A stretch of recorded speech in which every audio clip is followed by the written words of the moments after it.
The racial and economic disparities that have long existed in this country have only been widened by the coronavirus and amplified by the most recent acts of injustice. People around the world are coming together with greater urgency to demand action. At Bank of America, we know we all have a role to play to overcome the very real consequences of systemic racism and inequity. This includes individuals, governments, nonprofits, and the private sector. Racial equality and economic opportunity are deeply connected. That's why Bank of America has committed $1 billion over 4 years to address critical gaps in affordable housing, access to healthcare, employment and job skills, and the resources small businesses need to succeed. We can do more, and we need to do more now to further advance racial equality and economic opportunity for all. Hello, and welcome to the Chamber's Economic Outlook event. Before we kick it off to Dr. David Altig with the Federal Reserve in Atlanta, I'd like to take a few minutes to say thank you. Thank you for your resiliency, your courage, your innovation, and your resourcefulness this past year. 2020 was one that we will never forget. And because of you, our partners, our members, our elected officials, your tenacity, your courage, and your leadership have enabled us to continue to be strong during these most challenging times. I'd like to highlight a few things that the Chamber worked on this past year. First of all, we listened to you. You told us at first you needed information on the local, state, and federal level, and we responded. And as of late, we're super excited about our numbers and the launch of Chattanooga Calling. Because our economy continues to be strong, although we've had a lot of small businesses and others who have not done so well right now, and our hearts go out to them. But right now we are focused on trying to find jobs for those who are unemployed and find that link for those companies who have openings and they desperately need workers.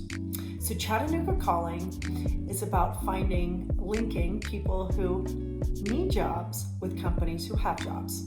So please share the URL, chattanoogaCalling.com. So far, we've had 6,000 unique visitors on the site looking for jobs. We've had 10,000 searches and 30,000 page views on the site. We'd also like to recognize the Regions Foundation for their partnership and pulling together a new program in partnership with Chattanooga State, who provides the training, and with area employers. This new partnership is called Skill Up, and we had 26 graduates, 100% graduation rate in our most recent class, all of whom are now employed by 3 area partners: Chattanooga Bakery, Gestamp, and Southern Champion Trade. So thank you to our partners in that program for the work you are doing at changing lives. And I'll tell you, I've had a chance to read some of the thank you notes from the students, and they are inspiring, and their stories are inspiring. And so we hope to be able to provide more of these opportunities in the future with your partnership. I'd also like to talk a few numbers. 2020, despite its challenges, we still had some success. Because of our dynamic economic development team and our elected leaders who partnered with us, we were able to announce 1,067 new jobs in Hamilton County. Because of that, not only were those jobs here in Hamilton County, but we also had several hundred more in the region. So thank you for that great news. And those jobs aligned with $676 million in capital investment in Hamilton County alone, and $767 million in our region. And several of those companies were actually in our targeted industries, which were identified in Chattanooga Climbs, our economic development and talent development strategy. Well, we've had a challenging time in the last week, horrific week last week, but I continue to be ever inspired by the work that I see here at the local level. We continue to focus in on how we can make our economy great, but it will take all of us in the future weeks and months ahead, continuing to wear masks, social distancing, and washing our hands.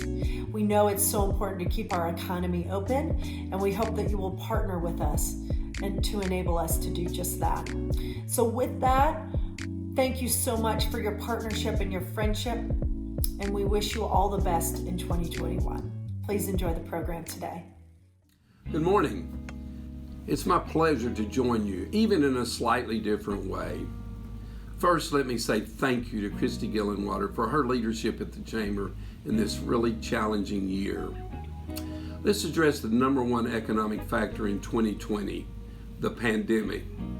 Many of us have experienced the impact of the coronavirus in different ways. And for those of you that have been personally impacted, my sympathy. For those of you whose businesses have been impacted, please know that we have done everything possible to work with you and will continue to do so. We had a remarkable economic development story at the start of 2021. During the past decade, we have had businesses invest $4.3 billion in our community, with 66 new companies and 130 expanding businesses, creating a total of 19,398 new jobs within Hamilton County. Little did we know that 2 months later, everything would change. We are aware that the shutdowns or the stay-at-home orders had a devastating impact on our businesses, both small and large. This is why in July, after looking at the escalating coronavirus case numbers, we decided to implement a mask mandate. And we understand a lot of people did not like it. I don't like wearing a mask, but we thought that a mask mandate would not only help protect the health of our people, but would also be a lifeline for our local businesses. The mask mandate has allowed businesses to reopen, for retail stores to welcome people back in, and for our public schools to be able to open on time and students to attend in person for 84 days in the first semester. That's great work by Dr. Brian Johnson and his staff. And we know that our sales tax figures, people have been adjusting to our current reality, and they are still spending money. We know that unemployment numbers are back to where they were in the 2017 levels. Our November unemployment rate was 4.7%. That is a 2% drop from the previous month. I want to say how much I appreciate the ingenious ways that people realign their businesses to meet the standards of our health directives. For example, restaurants created curbside service and opened outside patios for dining. We also know people have come around on the mask mandate issue, as they understand that the mask not only protects you from me, but me from you as we wait for the vaccine to be more readily available to everyone. Our health department has been outstanding in their efforts to protect our public's health. As in all things, whether it is the testing or the distribution of the vaccine, there have been growing pains. We are now testing an average of 1,000 people every day at our Austin site. And as of today, the health department has vaccinated 6,330 people, and our local hospitals another 9,200, for a total of 15,530 people. We started the vaccinations just before Christmas and continued as vaccines are made available to us. But allow me to say this, if we had a supply, we would vaccinate 24 hours a day, 7 days a week at multiple sites. However, with the limited amount of vaccine and the short notice of its arrival, we can only vaccinate a small portion of our population at this time. But as we move further into this year, we will get more vaccinations. We will turn the corner, and it is my sincere hope that by summer we will be somewhere near normal.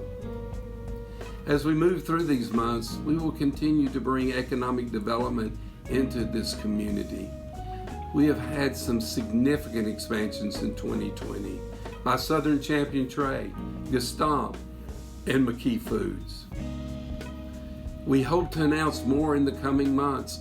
We also continue to have discussions regarding the potential purchase of the McDonald Farm. We are currently doing our due diligence on the property and working with the McDonald family to settle on a price. Allow me to mention the Business Development Center, a partnership between county government and the Chamber, where startup businesses get assistance from numerous sources, helping them to become successful. The BDC remains a source of great pride for us as we continue to nurse businesses as they can be successful to go to Main Street. To date, 620 businesses have moved from the BDC to Main Street, and currently we have 177 people employed at 41 of these businesses, 16 of which are women and minority owned. Finally, let me say just a few words about our school system. We again say thank you to Dr. Johnson for his leadership, and another great example of that would be the Connect Ed initiative, which has now connected over 11,000 students who did not have internet access. Our thanks to all the foundations who partnered with the EPB Schools initiative. This is another great example of a public-private partnership which we have in this county, so great over the last decade, and why we are meeting our current challenge. Ladies and gentlemen, I am an optimistic person, and I believe we will move beyond our current challenges and find success in the near future. Thank you for your continued work, and thank you for working together. Thanks to Christy Gillenwater, Charles Wood, and the rest of the Chamber staff for their work over the last year. In really difficult times, as always, they've put the best interests of our community at the center of their efforts. For the last 8 years, I've worked to ensure more Chattanoogan's have control over their lives. Too many people feel like they are living on the edge and they don't have the ability to live the life they want because they're always trying to pay their next mortgage or credit card bill. That feeling that much of your day is spent doing what you have to do rather than what you want to do is far too prevalent in our country. For our city, economic development is critical to changing that story, for ensuring families have the economic power they need in their lives. So we need businesses of all types in all corners of Chattanooga provide paths to the middle class for more of our residents. Large manufacturers at Enterprise South and neighborhood restaurants in St. Elmo. Tech companies in the Innovation District and clothing shops in Eastdale. I was so gratified when at the beginning of 2020, Forbes predicted we would be the #1 city for job growth last year. While the year did not turn out exactly as we expected, we've been building a city that offers more opportunity for all. With one of the highest wage growths in the country and multiple growing sectors, Chattanooga continues to be a great place to live and work.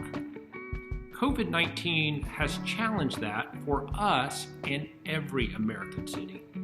When a pandemic shakes our foundation, the people who are holding on at the edge fall off first.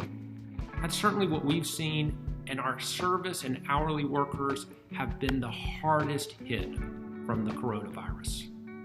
Over the last several months, city government has been working alongside the Chamber on an economic recovery alliance. Led by Kimberly Bowen, Vice President of Global Talent at Unum, and Tiffany Robinson, CEO of Lamppost Properties, the group has been charged with planning for our coming post-pandemic world, understanding that nationwide, we're losing about 800 small businesses every day. Even in the darkness, though, we can build our community back in the image we want to see when the light returns. A city that is fairer and more prosperous than before. One where more Chattanoogans live a middle-class life rather than struggle from paycheck to paycheck. Part of that is going to involve making sure more people are trained for the jobs of the future. ChattanoogaCalling.com, a website from the Chamber, helps connect unemployed local residents with job training opportunities. And in every recession, people are looking to go back to school, so Chattanooga State and UTC will see more students. In the long run, if we push for 21st century jobs, if we continue to orient economic development around a living wage, and if we upskill our residents, there is no limit to what we can accomplish. Much has been gained over the last several years, and the fundamental advantages we have persist, despite the setbacks of COVID-19. Our community is at its best when we set our North Star and pull together to turn it into reality. This year will be no different.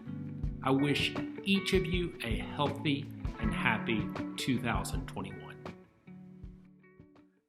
Hello, everyone. Welcome, and thank you for joining us today at our Economic Outlook Breakfast. Today, we're going to be speaking with David Altig, PhD. He serves as Executive Vice President and Director of Research at the Federal Reserve Bank of Atlanta. In addition to advising the bank president on monetary policy and related matters, Dr. Altig oversees the bank's research division, which includes the bank's team of economists, the Regional Economic Information Network, and the bank's Community and Economic Development function. In this role, Dr. Altig leads the Atlanta Fed's research and engagement portfolio on benefits cliffs. He also served as a member of the bank's management and discount committees. Thank you for joining us today, Dr. Altig. Thanks, Jeremy. Glad to be here. And I've had the privilege of doing this talk several times for the Chamber. I wish that this was as usual in person, as I presume we all do, but we're going to make the best of it and hope that next year is going to look somewhat more personal than this one does. In any event, yes. Yeah. And I would like to say up front here for folks, obviously we are recording this on Zoom. We're recording on January the 4th. So I know there's some info that's going to be coming out between now and the time that this actually airs for folks that might be relevant. So I did want to throw that out front. But with that, yes, thank you so much for agreeing to do this, even in the odd circumstances, Dr. Altig. The floor is yours. Thanks very much again. And yeah, hopefully my forecast that I'm going to talk about today won't be completely obsolete within a week. I'm sure it probably will be within 12 months, but I think between now and the next week, we'll probably be in pretty good shape. But I say this always somewhat advisedly, because really the theme of this year's outlook is this picture here. So this picture is an index of uncertainty that we put together at the Federal Reserve Bank of Atlanta from a survey we do of businesses. That's why it was called the Survey of Business Uncertainty. And a similar one I'm showing here in this picture is done by the Bank of England for the UK. And really basically what it is an index constructed from asking businesses their view of the possible outcomes for the next 12 months, next 4 quarters, and the likelihood of those different sorts of outcomes. I'll say a little bit more about that in just a second, but you can see that in the spring of this year, in March and April in particular, when COVID hit, these indexes jumped dramatically. So clearly not just in the United States, but all over the world, in addition to obviously England. No surprise to anyone that happened, and probably no surprise that it has not abated. So this jump in uncertainty is unprecedented, really in most of our memories. These indexes only go back to about 2016. So we missed Brexit, for example, and the immediate impact of that. But this period of time saw the trade war, saw political events like impeachment happen in the United States, which barely registered in these uncertainty indexes once it's put in the context of the dramatic increase that came as a result of the pandemic and which is still with us. So, I mean, that really is basically sort of the background for everything I'm going to say now, which amounts to really sort of conceding that nobody knows exactly what's going to happen. Not even exactly, maybe even approximately. Despite that, look, I'm in the business of doing forecasts. That's the job I've been given to do by my bosses. So I got a forecast, and I'm not the only one. This is a picture that if you ever heard me talk before, you will have recognized it perhaps. This comes from the Federal Open Market Committee, the group of policy-making presidents and governors in the Federal Reserve who met in December, and as part of their meeting had to do their own forecast for the next not just year, but 3 years. And here are the numbers that basically represent the consensus view of overall growth in the US economy for the next 3 years. So obviously this year is going to look pretty bad. We're going to have a contraction in overall growth that amounts to 3%, despite the fact that the latter part of the year is characterized by not only growth, but very, very rapid growth, over 30% in the third quarter, but not enough to overcome the dramatic falling off of the shelf that we experienced in the second quarter, obviously. And looking forward, the outlook is relatively optimistic. 4% growth next year, and growth that really is above the trend rate of growth, which we think is something like about 2% over the next several years. Despite that positive picture, it's in many ways not quite positive enough to make up for the decline in GDP and the pace of recovery that we needed out of that decline in GDP to even get back to even, let alone where we would have been without the pandemic. So here's sort of a translation. This is not from the FOMC, but from a panel of Wall Street Journal forecasters. But they have very similar growth projections as the ones I showed you in the previous picture. So this just shows you the level, the evolution of the level of GDP over time, according to these forecasts, where 100 here represents where we were prior to the pandemic at the end of last year. And getting back to 100 is when basically we will have recovered all of the activity we lost as a result of the pandemic, and then moving on into gains after that. So basically these projections of 4% growth next year with the negative 2% or so contraction this year means that we'll be back to even where we were at the end of 2019 sometime by the middle of next year if all of this pans out as anticipated. That actually is a much better forecast than you would have seen even a quarter ago. So the good news in all of this is that the view of how quickly the economy is going to bounce back has become more optimistic as time has gone on. Part of that has to do with the impact of the fiscal policy supports have had on the economy. Part of that has to do with the arrival of the vaccines. No doubt, these forecasts would have embedded the news that vaccines are not only available, but are in the process of being distributed. And some of it just has to do with the surprising resilience of the US economy that I think really, really was part of the positive story, if you can find one, from 2020.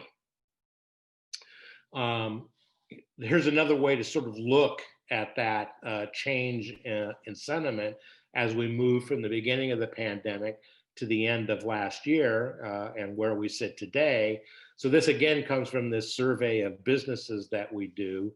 And in April, we asked them for their projections of sales growth going forward. And they give us a bunch of different scenarios, basically what sort of the consensus or middle case is, and for growth in their own businesses, and then a worst case scenario and a best case scenario.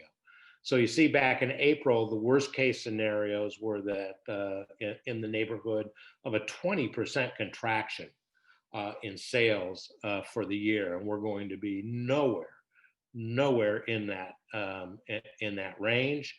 And right now, the worst case scenario looks like something along the order of 5% contraction, which would be severe, and that would be on the upper end of a continuing recession, but nowhere near the depression level scenarios that were being drawn back in the spring. And what's more, now it's the case that there are some pretty significant upside scenarios that businesses are seeing. So optimism is with us among forecasters, and importantly, with this among businesses who at the end of the day are the ones who are going to be driving this boat. As I said, part of the positive story has to do with the arrival of support in the form of the CARES Act and extended unemployment insurance, and it was a big deal. And this is a picture meant to convey how big of a deal it actually was. So the black line there represents going back to February. And again, I'm basing this from the beginning of February. So zero though there represents the level of disposable income, which is defined as basically what people earn in wages and salaries, what they get from other sources of income, plus any benefits they get from the government, minus taxes that they pay, which moved into positive territory in April, at the very worst of the pandemic, and stayed positive as we went throughout the year in terms of changes in income. That's the good news, that black line, but the important news in this picture is the sources of income that are represented by overall changes in income that were enjoyed by households and consumers in the United States. So the blue shaded bars, which are negative there, actually represents income earned by working or running small businesses in some cases. And you can see persistently throughout the period, that was negative. That is, incomes earned in the marketplace were shrinking for the entire year. So if you have incomes that you earn from working and running some businesses that are shrinking throughout the year, how do you get positive income changes? The answer is the CARES Act, those unemployment insurance benefits, and other programs that the government put in place to support households in the private sector throughout the pandemic period that we experienced since March. That's all by way of saying that as we went into these forecasts for this year and we're drawing in December, early December, a relatively positive picture about where all this was headed. In many ways, most of those forecasts, I don't know what every forecaster had in their mind, but most of them were conditioned on the arrival of new support for incomes and for spending from the government, which, as we all know now, did in fact arrive at the last minute at the end of the year, which I take to be a very positive development, and one that members of the Federal Open Market Committee were consistently and persistently saying was necessary, and in fact gives some confidence, I think, in the relatively positive outlook for 2020. That, along, of course, with the fact that the vaccine has arrived, and things. I'm not an epidemiologist and I'm not a medical doctor, but it appears to be a reasonable guess that we will be in a position to be moving back towards something that looks very much more like normal by the end of the year. And getting from here to that period of normal, in my view, really did require additional fiscal support, and we got it. And this picture shows exactly how important that was last year and how important I think it will also be this coming year. Maybe we'll get more, maybe we won't, but we did get something to help support spending going forward. One of the things that means is that we are really going to have to change our attention sooner or later as the year progresses towards some longer term issues. And those longer term issues may in part have to do with the very differential impact across the economy that the pandemic itself brought. So here's a picture of retail sales. Again, I've started off sort of in February, pre-pandemic period, and traced in different sectors of the economy the trajectory of retail sales as we went throughout the year. So you see there are some of these sectors, building materials, food and beverage stores, non-store retailers, that is non-brick and mortar retailers, who not only have ended up the year in positive territory with respect to retail sales relative to the pre-pandemic period, but in fact, in many cases, never even suffered a downturn.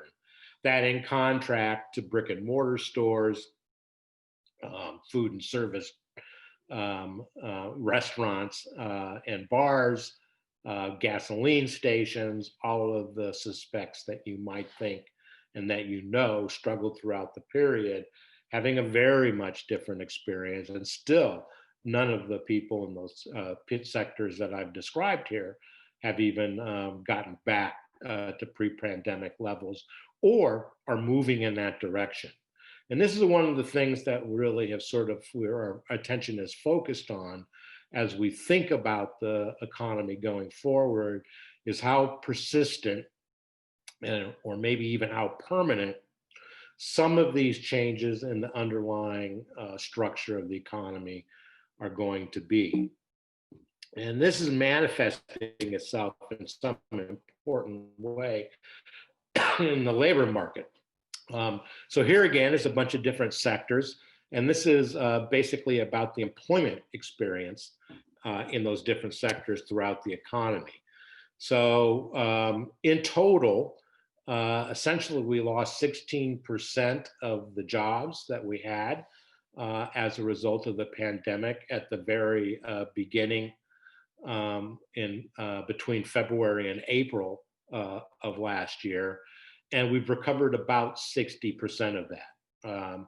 But you can see across sectors what you know, that the distribution of that recovery and loss, or loss and recovery, has been very different depending where you sit in the economy. So in the leisure and hospitality sector, 50% of jobs were lost. And although we've recovered about 60% of those, that is a very, very large hit. In contrast, you look at something like construction, which suffered a 14% loss, and has recovered up near 75%. So again, the big question is whether or not this sort of difference in experience is going to last and be with us for a long period of time, and what that might mean in terms of the policy response that will be necessary to make sure that everybody shares in the recovery that we hope is coming. So I want to dig into that a little deeper and talk about the differential impact across the skill distribution of jobs in the economy. So I want to think about low skilled jobs, middle skilled jobs, and high skilled jobs. This is not about the skills of the people, but rather the skills required in the job. So think about low skill as basically sort of restaurant jobs and service sector jobs. Middle skill would be manufacturing and construction, and high skill jobs would be professional technical jobs, management, those sorts of things. So these bars here represent what it looked like in February of last year, 2020, in terms of the shares of jobs represented in each of those skill categories within the economy. So you can see that the high skilled jobs and middle skilled jobs were each about 40% of the total number of jobs in the economy, a little bit more. And low skilled jobs were about 18%. Despite that, what the orange bars here show is the percentage of job losses suffered in each of these skill categories. So the picture that I want you to see out of this is that despite the fact that low skilled jobs are a minority of the jobs in the economy, they've taken more than their proportionate share of hits during the pandemic and as a result of the pandemic, as you would suspect, knowing that these low skill jobs are primarily these service sector jobs, can't be done remotely. There are restaurants that have gotten closed down, movie theaters that have been shuttered, and so forth. The thing about this is that this is not really the common experience of a recession. So if I go back to the previous recession, the Great Recession associated with the global financial crisis between December of 2007 and June of 2009, it was a very, very different story. And that's the gray bar. In fact, low skilled jobs continued to increase throughout that recession, and by far, most of the jobs lost during the Great Recession of 2007 to 2009 were in these middle skilled jobs, manufacturing and construction. Apropos, the nature of that recession hitting hard the manufacturing and construction sector. In fact, job losses among middle skilled jobs were more than 100% of the total job losses during that recession. And the point I'm going to make here, want to make here, is that this is a problem, a dislocation among certain types of jobs that are with us today and now have been added on top of the challenges associated with finding low-skilled jobs or finding the opportunities for people in low-skilled jobs on the other end of this recession. And one way to see this is in this picture, which starts back in 2007 now, so 100 here on the vertical axis is the level of employment in each of these categories of jobs before the 2007 recession. And then I've traced it right up until November of this year. By the time you see this, we will see another jobs report, but I don't expect this picture to be changed materially.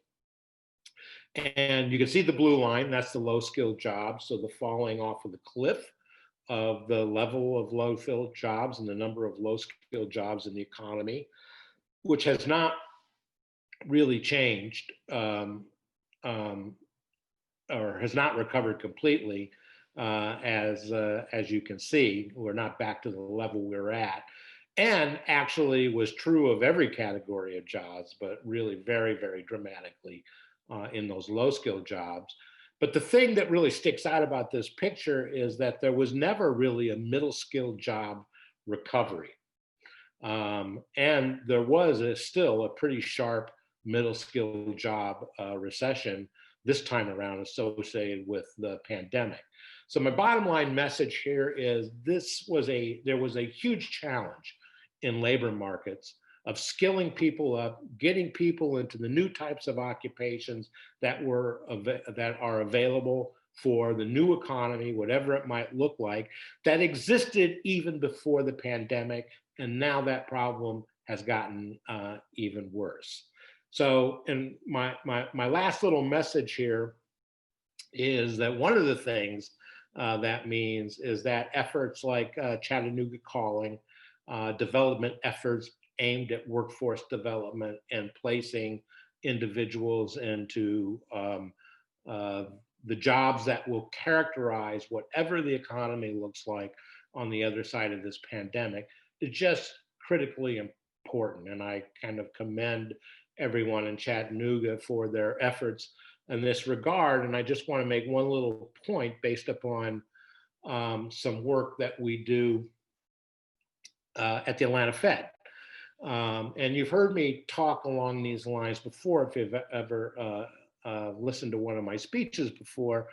But I want to emphasize the public return to getting this all right and having an effort like Chattanooga Calling. So here's a simple picture of that involves thinking about a young mother with 2 children working at a minimum wage job who's receiving some public benefits. And what happens if we can move her up into a job with more mobility, with higher pay, and with more opportunities. So I'm here thinking about career advancement from a minimum wage job to one of the emphasis points in your area, which is technology. So this is thinking about the return to the taxpayer from moving someone from a minimum wage job up to become a computer support specialist, for example. And the way to read this chart is that the 5-year return to the taxpayer from someone successfully moving up such a career pathway is about $75,000 in present value.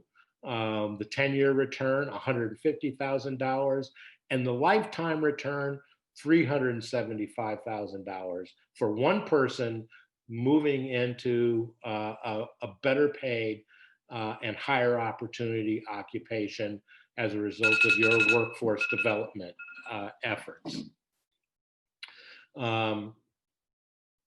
There is this huge challenge ahead, and you've heard me talk about benefit cliffs before, and the fact that one of the returns that is represented in this picture is that you have people who will no longer be in public benefits, but that's a bit of a problem for them.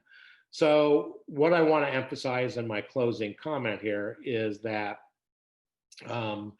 the opportunity to the public and the return on investment to the public is enormous. And any amount you can spend over someone's, and this hypothetical person's lifetime, less than about $375,000 is a net gain for the taxpayer, a net gain for your community, and a net gain for the economy. Again, we had some very nice conversations with folks at the Chamber, thinking about how we might partner from the Atlanta Fed, doing the sort of analytic and research that we do to address what I think is going to be the most important question for the next several years, once we get over the important question of how we get through this pandemic. So thanks very much. And I'll turn this back to you, Jeremy. Thank you, Dr. Altig. Fascinating. and from my perspective, a little unexpected, to be honest, that things look as positive as they do on the growth front. So I did want to run through a few questions with you, if that's okay. Um, Along those lines, heading into this crisis, economic fundamentals were strong. How might that affect the timing and strength of any recovery we see on the other side of this?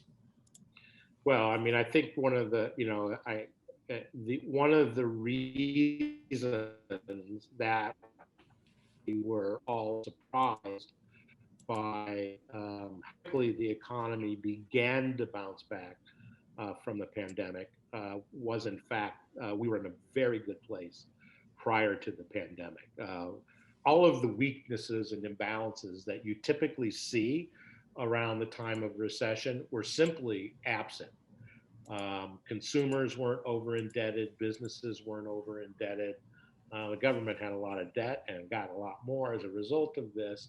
But even there, found ourselves in a good position to be able to supply the kind of support that is taking us from point A to B with plenty of pain, but far less pain than I think many of us feared. And you saw those sort of worst case scenarios that businesses were reporting in April. And said, "Oh my goodness, we could, in my business, I'm looking that I may be losing a fifth of my total sales."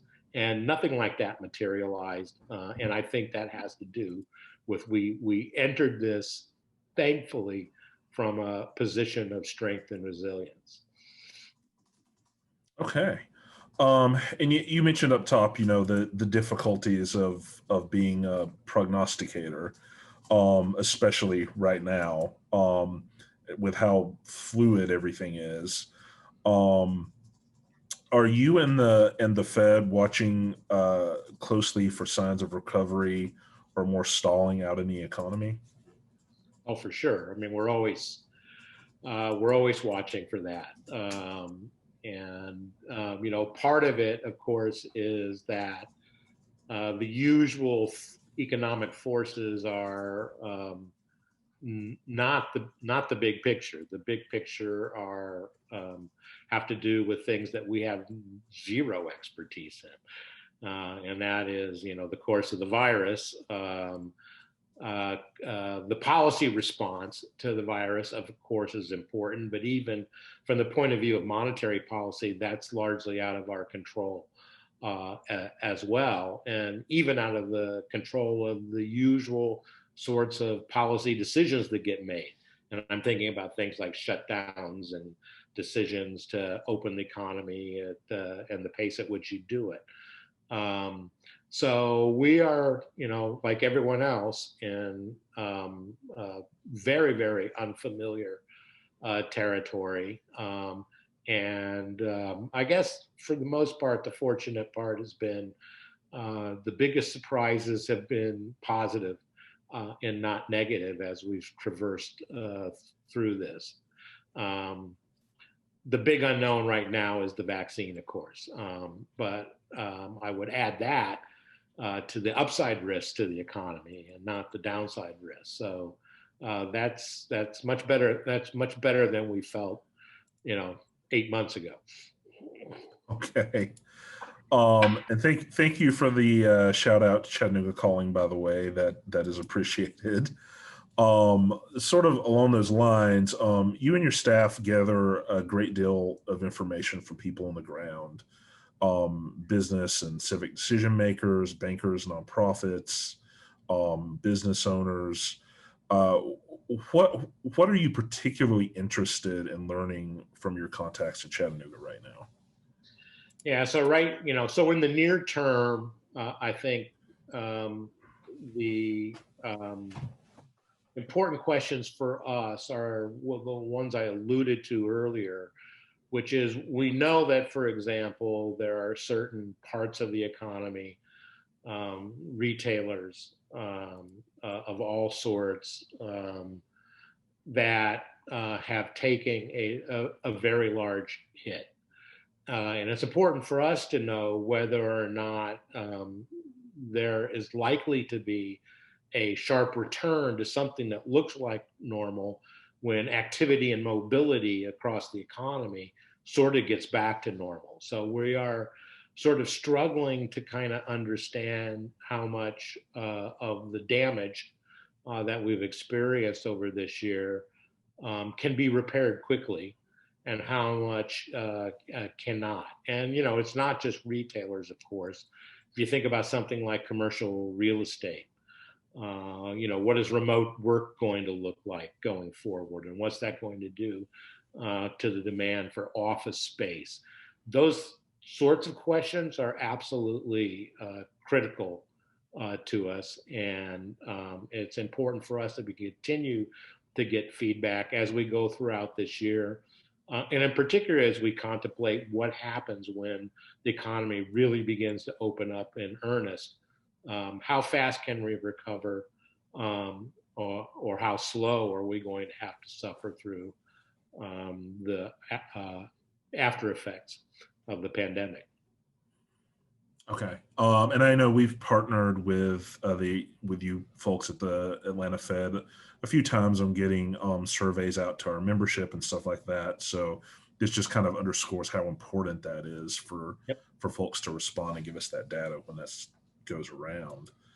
Um, I understand the Atlanta Fed has made improving economic mobility and resilience a major priority. Can you discuss how this unusual downturn is affecting our most vulnerable populations and efforts to address this? Yeah, so that was in many ways what I was talking about when I was referencing the experience of low skill workers um, as a result of the pandemic. It has disproportionately impacted people in lower wage jobs, and really challenged the resilience of individuals to withstand the stress, the financial stress. Now, there have been a lot of policy innovations or interventions that have been very helpful, moratoria on evictions, the willingness of financial inability of financial institutions to sort of kind of help people work through their stress. And, you know, again, I mean, I stressed at the outset the impact of the CARES Act and related, the PPP and related fiscal supports. They were absolutely critical to, I think, you know, in my view, um, keep the economy from really falling off the cliff. Now that those are all short term, and they cannot be sustained forever. So the thing that we're interested in is how do you position people to, of their own, with their own resources, weather storms. Hopefully, none like this again. But we will see ups and downs in the economy, and we'll see ups and downs in individual circumstances. So, you know, taking those low skill workers, moving them up the skill ladder to higher paying, more resilient jobs, and dealing with the aftermath that I mentioned of the last recession with respect to jobs in manufacturing and construction that were lost, and continuing to provide opportunities for those sorts of people. You know, that's where the story is going to be written in the longer term, as whether or not we can collectively marshal our best thinking to kind of implement successfully those sorts of transitions for people. And our communities absolutely depend upon it. Well, and you mentioned in your talk, you know, that we're still dealing with the legacy of the last recession, and that's, you know, the downstream effects of that are being felt right now. So I think, when we see data like that that says the unemployment rate is rising, but we hear, I know at the chamber we hear from our members and business owners all the time that they have trouble finding the workers they need right now. How do you reconcile that? What needs to be done to close the gap between employers with job openings that Chattanoogan's are actually looking for? Yeah, so I think the source of that, I mean, we hear the same, obviously, get the same feedback, get some of it from you. Um, it is paradoxical that you could have a labor shortage in what, in other terms is a labor surplus. Part of it has to do with just simply the weird nature of the shock to the economy. Um, People exposed, there's exposure to being out of your house. And that probably acts as some restraint to people aggressively pursuing some of the opportunities that are available, particularly when you do have some support. I mean, no one, I don't think, is trying to hide the fact that, if the design in part from the beginning of the extended unemployment benefits and enhanced unemployment benefits was to keep people from working, in the sense that that's what we felt was needed, or was felt. I shouldn't say we. That's what was felt was needed to fight the virus. That's almost certainly part of it, but the part that is something for us to address on an ongoing basis is simply the mismatch between the skill set of the labor force and the jobs that are available. You can't. I mean, this was part of the issue with the Great Recession and the financial crisis, which was, you can't take a construction worker and automatically make them an IT worker. That takes an investment and that takes some time, and that is a persistent story. So if if you hear these claims, and they're valid claims in many cases, that jobs are available, but there aren't the people to fill them, you begin to look to your workforce development and economic development programs as the solution, or at least one of the solutions to that paradox. Okay. And the $1 million question that you knew I was going to have to ask you, what about inflation? Could we see deflation as a result from this crisis? Or might we see inflation as vaccines usher in a recovery and it unleashes pent-up demand? It's a great question, and if you look at the projections, whether they're coming from the Federal Reserve or whether they're coming from private forecasters, the answer you will get is no, we're not going to see deflation, and no, we're not going to see rampant inflation. It is true that in the short run, the picture is very, very cloudy. Prices have exhibited some of the strange behavior that the entire economy has exhibited as a result of this crisis.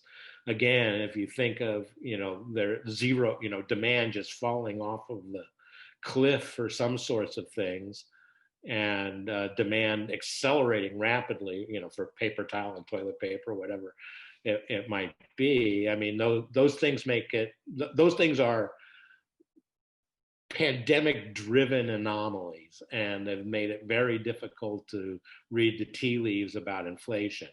I think our view from Atlanta is that there's really no particular signals that we're picking up that there is some significant trend in one way or the other in overall prices. The pent-up demand question is always an interesting one on the other end. So there's some possibility of seeing some price pressures as the economy begins to turn to normal, but it's not clear how fast that return to normal is going to look like either. So it's just as likely you'll consider to see softness in inflation. So, that high level of uncertainty about economic activity translates completely to prices. But right now we're feeling pretty comfortable that if you want a whole list of things that we're worried a whole bunch about, that's probably pretty far from the top. Okay. And finally, some practical advice. What can we do to make the Chattanooga economy more resilient to future shocks? And is there anything you hope that the policymakers and even the rest of us can learn from this crisis? Yeah, so I think I've already mentioned it. I mean, I think you're doing it. So Chattanooga Calling is the perfect example of what must be done, and that is that addresses the question of both mobility and resilience. I don't know what you can do to prepare for something like what we saw this time, other than to, you started off, the very first question was, how did the strength of the economy prior to the arrival of the virus impact things? And the answer is, man, it made things probably a whole bunch better than they otherwise would be. So I don't think there's a new formula to be applied and much in the way of new lessons. The most powerful engine of growth for any community is its people. My very last slide was about the return to investment for the public to people, and I think you've grasped that a long time ago, and redouble the effort is the best thing we can do. Okay, so good times or bad, invest in people. That's your best way forward. Yep. Excellent. Okay, fascinating. Thank you so much for being here today with us, Dr. Altig. We appreciate it. It's fascinating and entertaining every year when we do this. I always look forward to it, and hopefully our members got some good advice that they can take away from this. Glad to do it. Thanks for asking me. Thank you so much. You've been counted out, underestimated, ignored, told your dreams were impossible. But if there's one thing every entrepreneur knows, it's the power of a dream. You refused to stand still, to let regret and doubt hold you back, when you could be moving forward. You've done what no one thought you could, again and again. You're a risk taker, a difference maker. You get to work early and leave late. Because what fuels you cannot be extinguished. And it's that fire that we need right now. We're fighting for survival. And it's a fight you know well. You're always running. Always ready to start something new. Because no matter how far down you may be, nothing stops you. Start here. Good morning. My name is Alexis Willis, and I'm the Director of Small Business and Entrepreneurship. I run the gold mine at the corner of Cherokee and Manufacturers you may know as the Incubator. Listen, I get asked all the time when people have ideas, where do I start? I'm so glad that we've come up with an answer. The answer is Starting Block Chattanooga. Think your granny's recipe for sweet potato pies beat Patti LaBelle's? Then maybe you need to call Launch and get space in their kitchen incubator. Or is your family tired of buying and sampling your barbecue sauce? Guess you gotta find new customers. Maybe you should talk to Proof. Listen, The opportunities are endless ideas. And the great thing is, now you have one place to go to get access to resources to help you get your idea from here to here. So what does this mean? This means that we've created a one-stop shop for entrepreneurs to get connected to the resources they need to be successful. Need to refine your business plan? Go visit the TSBDC. The beauty of Chattanooga's ecosystem is the amount of resources we have for entrepreneurs to support their success. And now, those resources are just a click away.